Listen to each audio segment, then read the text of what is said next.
Su nombre es Mónica Feria y estuvo en prisión acusada de pertenecer a Sendero Luminoso. Tras obtener su libertad, se asiló en Europa y ahora ha recibido un premio de $166.000 por defender los derechos humanos, pero no de las víctimas de la subversión, sino de los propios terroristas. Carol Ruiz nos cuenta la increíble e indignante historia de una subversiva buscada por la justicia peruana y que se dedica a engañar al mundo entero. De subversiva a defensora de los derechos humanos, de senderista, abogada protectora de terroristas. Jesús Mónica Feria Tinta, ayer integrante de Sendero Luminoso, Camarada Matilde. Hoy, premiada una vez más por una organización norteamericana con una jugosa cantidad de dinero por haber conseguido que el Estado peruano indemnizara a terroristas convictos y confesos y a familiares de estos. Estamos frente a una banderada del mal que es el terrorismo. Parece que Estados Unidos se olvidó el 11 de septiembre. No es una perseguida política, reitero, ella fue miembro de una organización terrorista. Un galardón vergonzoso a una mujer que sigue proclamando por el extranjero que fue detenida injustamente cuando realizaba un documental para una cadena internacional a favor de Sendero Luminoso y que la era del terror que este movimiento libró en el Perú era una guerra justificada. Conozca quién es realmente esta abogada que engaña al mundo pero que tiene un juicio por terrorismo pendiente en nuestro país.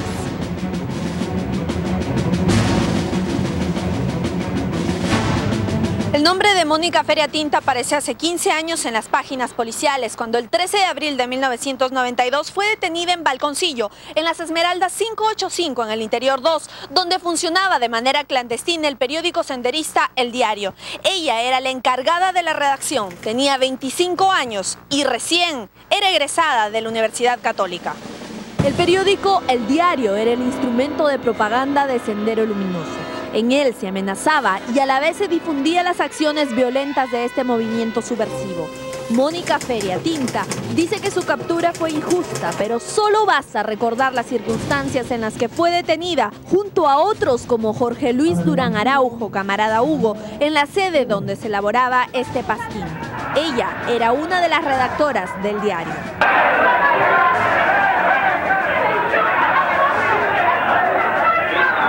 Este organismo dependía directamente del escalón más alto de la cúpula de los delincuentes terroristas del Sendero Luminoso.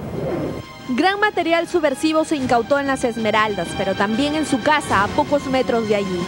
Según el atestado policial 084, durante 2 registros domiciliarios realizados en presencia de su madre, Edith Tinta, se le encontró 2 revólveres, municiones para armamento de largo alcance, cartas enviadas por el terrorista Luis Arce Borja desde Bruselas y documentos con contenido proselitista. Pero ella negó todo. Ella dice, respecto a las armas, cuando se lo interroga, dice que las armas son de su papá. Y respecto a toda la documentación subversiva que se le incauta, dice que la policía lo ha puesto. Entonces, todos sabíamos que eso estaba dentro de las estratégicas de los senderistas, negar su responsabilidad. En el cinismo total manifestó que había sido golpeada, manoseada por completo y que le robaron algunas joyas.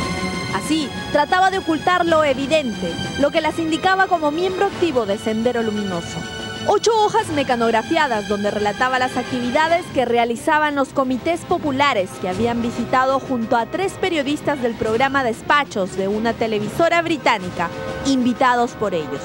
Lleva a estos 2 periodistas para que filmaran uno de los fuertes de Sendero Luminoso. Esto no fue pasado en el Perú, sino fue en el extranjero y sirvió como un documento proselitista. Mónica Feria era la Camarada Matilde y junto a Mary Morales Palomino, Camarada Tina y Andrea Carranza Laurente fueron las encargadas de llevar al equipo periodístico liderado por el reportero colombiano Yesid Campos hasta las bases senderistas en la sierra del país para hacerles creer que todos los campesinos apoyaban a Sendero Luminoso. Era un documental que mostraba lo que a Sendero le interesaba, desinformando al mundo. Todo el viaje quedó registrado en informes y fotografías. Tanto Mónica Feria como Mary Morales en este viaje se toman fotos y cometen ese grave error creyendo seguramente que estas fotos solamente iban a ser manejadas por ellos o por la agrupación. En esta primera foto está la camarada Tina con un niño campesino en algunos de los parajes de la serranía. En esta otra imagen vemos a una joven con una gorra de color claro tratando de cruzar el río. Es nada menos que Mónica Feria Tinta. En la siguiente foto la vemos sonriente con los pantalones completamente mojados y portando un arma de fuego dentro de una sobaquera que evidentemente sabía manejar. Feria hoy no cuenta su verdadera afiliación con el terrorismo desde 1992, solo cuenta lo que realmente le conviene. Era una asociación ilícita terrorista y ellos como tales, como miembros de la organización, iban de pueblo en pueblo propagandizando, haciendo algunos actos propios de la organización, gritos alusivos a la organización, hacían escuelas populares. Con todas estas pruebas, Mónica Feria fue detenida. Según el ex jefe del GEIN, el coronel en retiro Benedicto Jiménez, durante su detención en la Dircote, la camarada Matilde no se cansó de amenazar que pronto iba a salir libre porque era muy influyente. Y así fue. A pesar de todas esas pruebas, de una manera un poco inexplicable, porque a los jueces de rostro siempre se les acusaba de condenar indebidamente, en este caso la absolvieron, reitero, en mi concepto, equivocadamente. Creo que la Suprema atinadamente corrigió el caso y anuló la sentencia. Tras su liberación, Mónica Feria huyó hacia el viejo continente pidiendo refugio en el Reino Unido, lugar donde hoy reside. ¿Cómo lo consiguió? Muy sencillo, ella utilizó como argumento un episodio vivido durante su permanencia en el penal de máxima seguridad Miguel Castro Castro. A los pocos días de su reclusión en mayo de 1992, el gobierno de Alberto Fujimori ordenó el operativo Mudanza 1 para recuperar el orden en esta cárcel, pues hombres y mujeres senderistas, en su mayoría altos mandos, tenían el control absoluto del recinto. El operativo consistía en trasladar a las internas al penal de Chorrillos, pero los terroristas se negaron, enfrentándose a las fuerzas del orden con armas hechizas, flechas y explosivos caseros. Por 3 días evitaron el traslado de las camaradas, pero en la tarde del cuarto día, los terroristas sobrevivientes se rindieron. Con trapos blancos salieron de sus trincheras, entonces una ráfaga de fusiles abatió selectivamente a los dirigentes más importantes de Sendero Luminoso e hirió a otros. Mónica Feria Tinta fue una de esas sobrevivientes. Esta vivencia ha sido su caballito de batalla que le ha permitido publicitarse en el extranjero como una verdadera eminencia en el tema. Ella tiene mucho conocimiento, ella es una de las abanderadas de lo que ocurrió en Castro Castro, pero desde allá ella comienza a hacer un proselitismo en contra del Perú, en contra de sus gobernantes, a favor siempre de Sendero Luminoso, a favor de los que ahora ellos no lo dicen, ella no va a mencionar nunca la palabra de terroristas, sino dicen luchadores sociales. Desde entonces, Mónica Feria ha conseguido trabajo en instituciones internacionales dedicadas a los derechos humanos y la lucha contra la tortura, haciéndoles creer que la violencia desatada por Sendero Luminoso, el grupo al cual pertenecía, era una guerra justa. Lo que ella haga ahora seguramente es con el afán de evitar su detención, el aducir que es una perseguida política. No estamos pues frente a delincuentes que se han arrepentido, muchos cumplieron sus penas y muchos salieron indultados. In 1992, I worked as an assistant producer. La voz que está escuchando es la de esta abogada durante una entrevista a la cadena BBC con el periodista Scott Simon este mes. 15 años después sigue aduciendo que su detención fue arbitraria, solo por ayudar a periodistas ingleses, aun cuando todo las indicaba. The program was a documentary about Peru, and the internal armed conflict at the time was taking place there. So obviously this was seen by Fujimori as a problem. We had just finished with our work.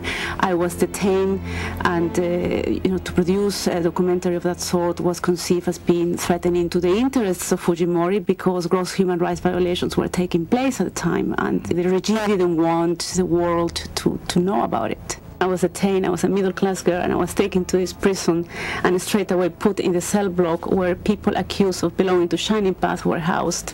And it was a total shock for me. Shining Path is Sendero Luminoso, the famous guerrilla group. Correct, yes, yes.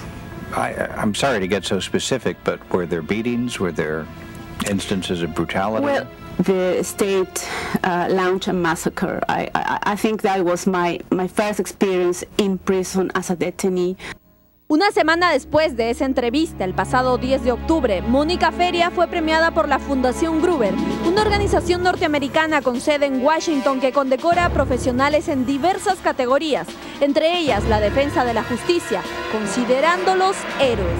Aunque parezca increíble, la camarada Matilde ganó este galardón nada menos que por haber conseguido ante la Corte Interamericana de Derechos Humanos que el Estado peruano indemnice con cifras de hasta $20.000 a 496 terroristas, entre ellos miembros de la cúpula senderista como Osman Morote, y con $50.000 para los familiares de los subversivos fallecidos en el develamiento del motín de Castro Castro. Debieron revisar, ¿no?, exhaustivamente, ¿no?, los antecedentes de estas personas, porque es un premio muy connotado y lo comparte con prestigiosos y conocidos juristas del continente. Siempre hemos tenido complicaciones con ella y es una persona muy crítica de la labor de los organismos de derechos humanos en el Perú. No hemos tenido ni ahora ni antes ninguna intención en trabajar conjuntamente con ella, ¿no? Una burla para quienes realmente sufrieron por el terrorismo. Lo más indignante es que Mónica Feria compartirá los $500.000 con defensores verdaderos como el juez chileno Carlos Cerda, quien ha procesado a la familia Pinochet, y la magistrada argentina Carmen Argibay. Se premia a los que ocasionaron la violencia, a los que destruyeron a nuestro país, a los que nos dejaron como un país inelegible. Entonces estamos frente también a organizaciones o a ONGs que contribuyen. Y muy bien, entonces se blanquea también pues la imagen, en este caso, de un terrorista. En la Comisión y en la Corte Interamericana de Derechos Humanos, Mónica Feria ha ocasionado más de un dolor de cabeza a las organizaciones peruanas que llevan la defensa de varios casos. Sabemos que una organización integrante de la coordinadora llevó un trabajoso caso, el caso de los hermanos Yauri, por ejemplo, ¿no?, y logró que este caso llegase ante la Corte Interamericana. Y en la Corte Interamericana prácticamente esta abogada, ¿no?, se hizo del caso, ¿no?, dejando de lado a la institución de derechos humanos que había trabajado durante largos años para que esto se produjese. Según información de inteligencia reciente, Mónica Feria forma parte de los llamados abogados democráticos.